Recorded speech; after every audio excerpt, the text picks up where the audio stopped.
A number of years ago, the Central Bank of the United States, the Federal Reserve, produced a document entitled Modern Money Mechanics.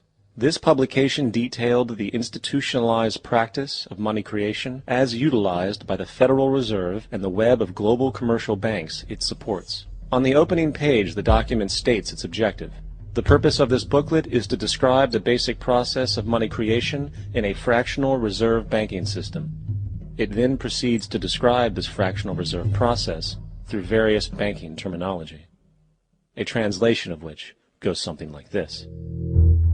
The United States government decides it needs some money, so it calls up the Federal Reserve and requests, say, $10 billion. The Fed replies saying, sure, we'll buy $10 billion in government bonds from you.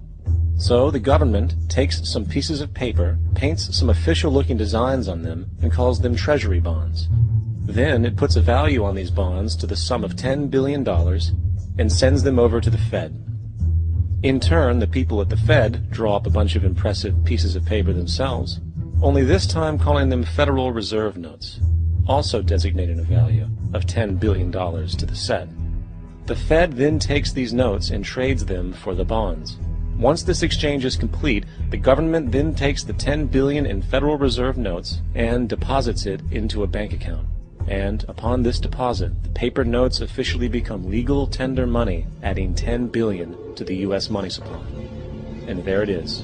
$10 billion in new money has been created. Of course, this example is a generalization, for, in reality, this transaction would occur electronically, with no paper used at all. In fact, only 3% of the U.S. money supply exists in physical currency. The other 97% essentially exists in computers alone. Now, government bonds are, by design, instruments of debt. And when the Fed purchases these bonds, with money it essentially created out of thin air, the government is actually promising to pay back that money to the Fed. In other words, the money was created out of debt. This mind-numbing paradox of how money or value can be created out of debt or a liability will become more clear as we further this exercise. So, the exchange has been made and now $10 billion sits in a commercial bank account. Here's where it gets really interesting. For as based on the fractional reserve practice, that $10 billion deposit instantly becomes part of the bank's reserves, just as all deposits do. And regarding reserve requirements, as stated in Modern Money Mechanics, a bank must maintain legally required reserves equal to a prescribed percentage of its deposits. It then quantifies this by stating, under current regulations, the reserve requirement against most transaction accounts is 10%. This means that with a $10 billion deposit, 10% or $1 billion is held as the required reserve, while the other $9 billion is considered an excessive reserve and can be used as the basis for new loans. Now, it is logical to assume that this $9 billion is literally coming out of the existing $10 billion deposit. However, this is actually not the case. What really happens is that the $9 billion is simply created out of thin air on top of the existing $10 billion deposit. This is how the money supply is expanded. As stated in Modern Money Mechanics, of course they, the banks, do not really pay out loans from the money they receive as deposits. If they did this, no additional money would be created. What they do when they make loans is to accept promissory notes, loan contracts, in exchange for credits, money, to the borrower's transaction accounts. In other words, the $9 billion can be created out of nothing simply because there is a demand for such a loan and that there is a $10 billion deposit to satisfy the reserve requirements. Now, let's assume that somebody walks into this bank and borrows the newly available $9 billion. They will then most likely take that money and deposit it into their own bank account. The process then repeats, for that deposit becomes part of the bank's reserves.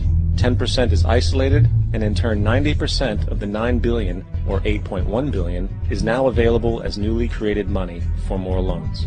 And, of course, that 8.1 can be loaned out and redeposited, creating an additional 7.2 billion, to 6.5 billion, to 5.9 billion, etc.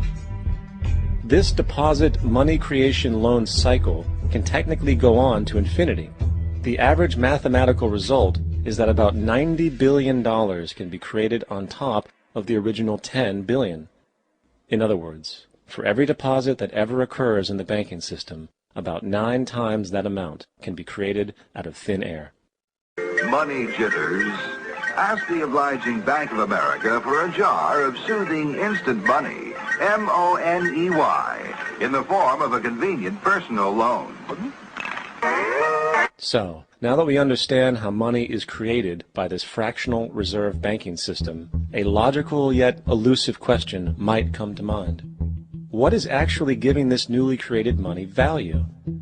The answer? The money that already exists. The new money essentially steals value from the existing money supply. For the total pool of money is being increased irrespective to demand for goods and services. And as supply and demand finds equilibrium, prices rise, diminishing the purchasing power of each individual dollar. This is generally referred to as inflation, and inflation is essentially a hidden tax on the public. What is the advice that you generally get? And that is, inflate the currency. They don't say debase the currency. They don't say devalue the currency. They don't say cheat the people who are saved. They say lower the interest rates. The real deception is when we distort the value of money. When we create money out of thin air, we have no savings, and yet there's so-called capital. So my question boils down to this: how in the world can we expect to solve the problems of inflation, that is, the increase in the supply of money, with more inflation? Of course, it can't. The fractional reserve system of monetary expansion is inherently inflationary. For the act of expanding the money supply, without there being a proportional expansion of goods and services in the economy, will always debase a currency. In fact, a quick glance at the historical values of the US dollar versus the money supply reflects this point definitively, for the inverse relationship is obvious. $1 in 1913 required $21.60 in 2007 to match value. That is a 96% devaluation since the Federal Reserve came into existence.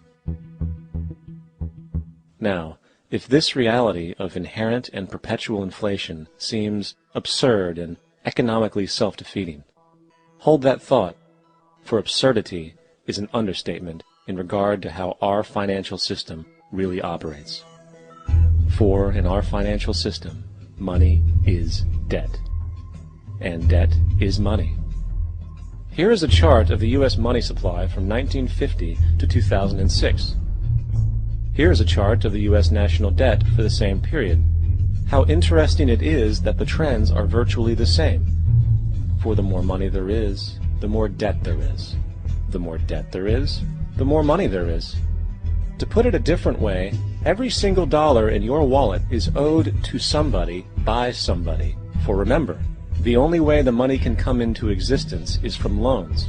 Therefore, if everyone in the country were able to pay off all debts, including the government, there would not be $1 in circulation.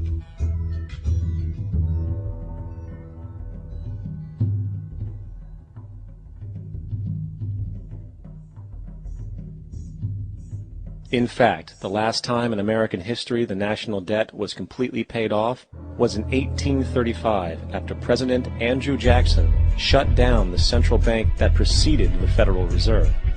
In fact, Jackson's entire political platform essentially revolved around his commitment to shut down the central bank, stating at one point, "The bold efforts the present bank has made to control the government are but premonitions of the fate that awaits the American people should they be deluded into a perpetuation of this institution or the establishment of another like it." Unfortunately, his message was short-lived, and the international bankers succeeded to install another central bank in 1913, the Federal Reserve. And as long as this institution exists, perpetual debt is guaranteed.